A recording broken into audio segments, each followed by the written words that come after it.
Hi, my name is Ksenia and I'm an author and an editor of interactive stories, and in this video I'm going to talk about my most passionate topics such as interactive stories and mistakes and how to avoid these mistakes. So let's start. I named this video 5 plus 2 because 5 mistakes are applied to all interactive story platforms and 2 are specifically for cinematic style animation like on Spotlight app. A quick disclaimer, the goal of this video is to highlight some common mistakes and to show the way how to improve your story in order to avoid these mistakes and in order to keep your reader interested and keep reading your story, because those kind of mistakes really can cut your attention. You don't want it. And the first most common mistake is writer's introduction. There are actually two types of writer's introduction. The first one is, hello, I'm a new author, I've never created a story, so this is my first try, please don't judge, don't be too harsh. And the second one is actually introducing yourself as an author, like, hello, my name is blah blah blah, and this is a story about friends to lovers. I hope you will enjoy it. Let's start the story. Do I really need to explain why the first one is a bad idea? Like, imagine you're in a bookstore and you take a book, like a really pretty cover, you really want to read it, and the first line you see there is, hi, this is my first book.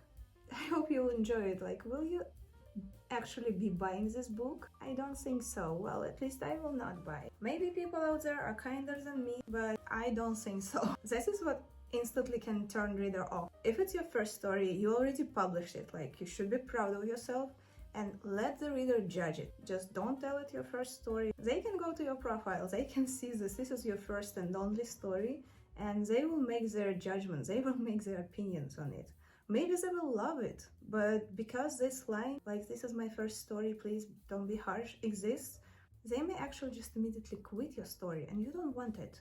And about the other type of writer's introduction, when you describe what the story is about and what you felt by writing it, people don't care. They haven't read your story yet, so they have like zero emotions and zero connection to your story. So let them read your story first, at least let them read your chapter 1 first. And then maybe in the end of chapter 1 or better chapter 3, you can tell them whatever you want. Because by that time, you will already gain your reader's base. So people who actually read to chapter 3 and finished it will most likely will read the whole book and finish it. So if you want to tell something personal to your reader, do it in the end of chapter 3. Also, that's when they will actually pay attention to it because they will be already invested in the story. Number 2. Okay, the second mistake is starting the chapter with relevant characters and then suddenly jumping to MC. Well, if you want to start a chapter with not the main character, maybe you can start it with love interest at least, but actually it better should be main character. This is because of the core of the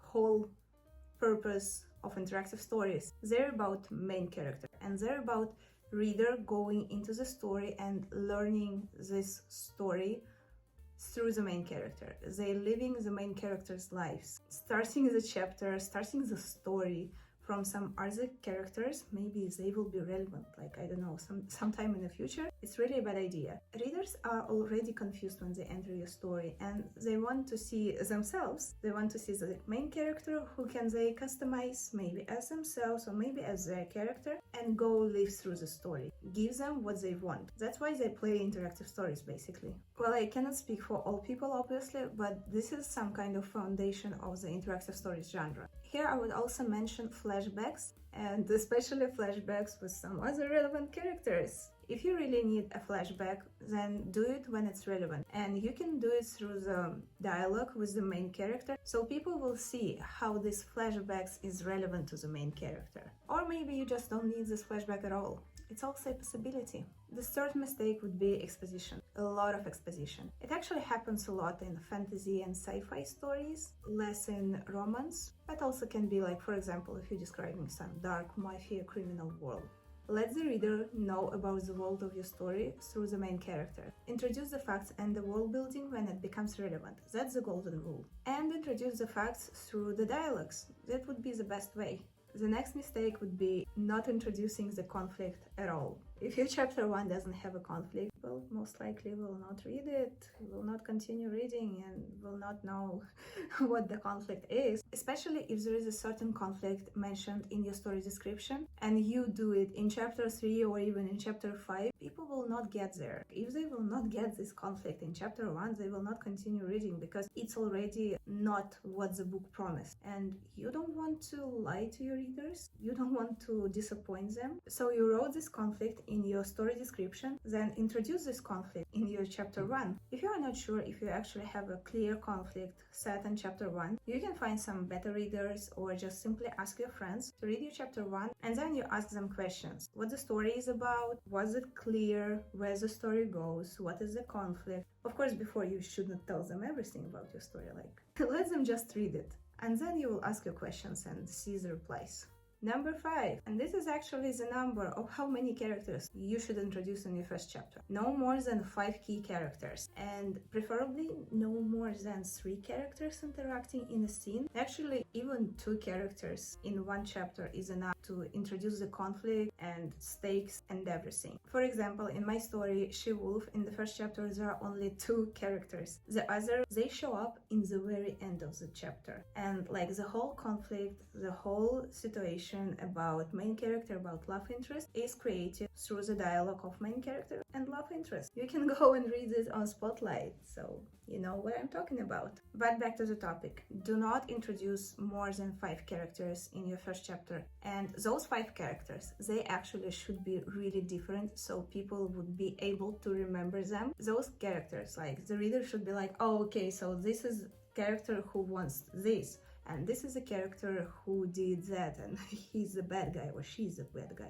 So the reader should have a clear understanding which character has which role. If it's just a bunch of characters, ask yourself, do you really need them? What role do they have? What function do they have? Can you maybe just unite it into one character? Wouldn't it be better for the plot? And bonus 2 mistakes specifically for cinematic style of interactive stories such as Spotlight. And the first one, or the 6th one, the pet peeve of so many people that I cannot even count. I've heard it so many times, I saw it so many times on Instagram that people were like complaining about it, but still somehow authors keep doing it. And I'm talking about long, unskippable intros. When you just have some kind of fancy animation here, there, character walking, character doing something, and you cannot skip it. You just keep watching until it finishes. That's not a good way. People came to your story for your story. They want to read your story. They want to know what the story is about. If they want some kind of beauty animation, they would go to watch Avatar. Even Avatar has a story. So give the story to reader. Introduce your story as fast as you can. Don't make them wait, because most likely they will not wait. They will just leave and find something they can enjoy immediately. And last but not least, my favorite part, introducing complicated point system. Especially fantasy and sci-fi writers, they tend to do it a lot. This may turn off a lot of readers. Actually, a lot of readers who can enjoy the story, who would love to read it, but because they would feel overwhelmed with these points, a lot of pressure of making the good choice, they may leave. I absolutely understand like why people would like to do this kind of complicated point systems. Myself, I was the same. Like, you want to create some kind of a game that people would like to replay, to find different roads, some hidden scenes, but often it hurts the story. Also, creating a lot of branches and choices takes a lot of time, and you need to think in advance, like if you will be able to make updates or to even complete the story. Sometimes it can go just some crazy branching, and often people just abandon the stories, and it's really sad. So my personal advice here is to see if you can describe your point system in 1 sentence.